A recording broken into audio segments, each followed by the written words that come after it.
Everyone, so for today's video, yung dating natin, yung upuan na PCX na upuan, nilagay natin sa ADV. And since nalmot-kalmot ng pusa, ibalik natin siya sa stock naman. So i-repair natin yung repair natin yung seat cover. At yung install natin ulit yung stock na upuan. Pinalitan ko na to ng seat cover.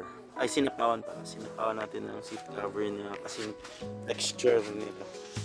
Kasi gusto ko to hindi siya matulas compared dun sa stock na seat cover. Yan, plain lang design. So, tanggalin natin to yung PCX na upuan. Madali lang naman palitan to. So, just yun, dalawang tornilyo dyan kukunin natin, tapos ayun, ganun lang. So gamitin natin yung ayan, size 10 na wrench. Okay,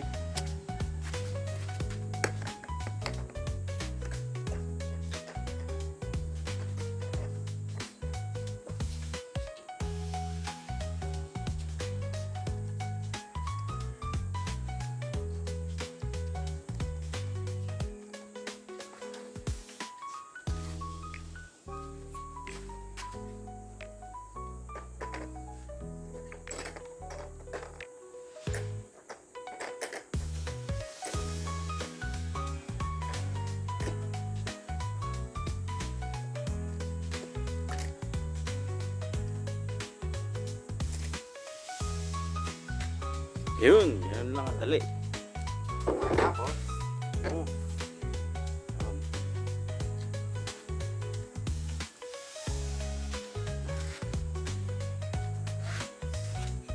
and ito natin yung bago.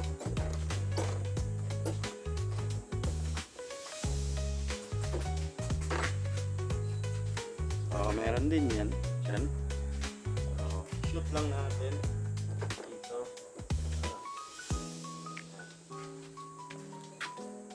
Shoot na siya. Diba? And then click natin yung tornilyo.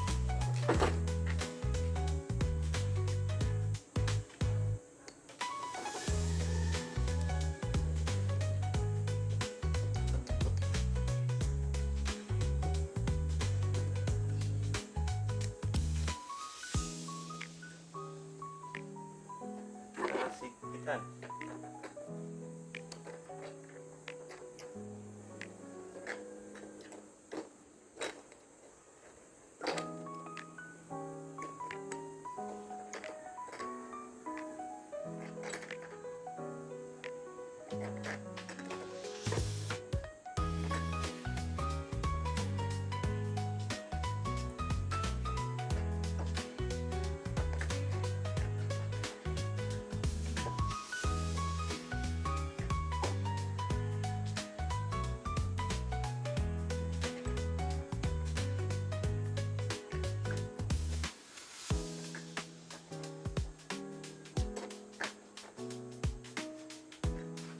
Alright, so tapos na siya, and yun natin ito.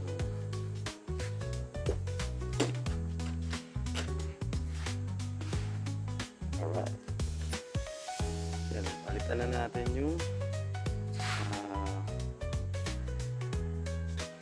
PCX na seat. Ginawa nating stock ADV ulit na seat, pero pinalitan natin yung seat cover. And ganoon lang, simple lang yung upuan natin. May siya dito kasi pinatungan ko lang, hindi ko naman tinanggal yung old na leather kasi sayang naman. Okay, ganyan na yung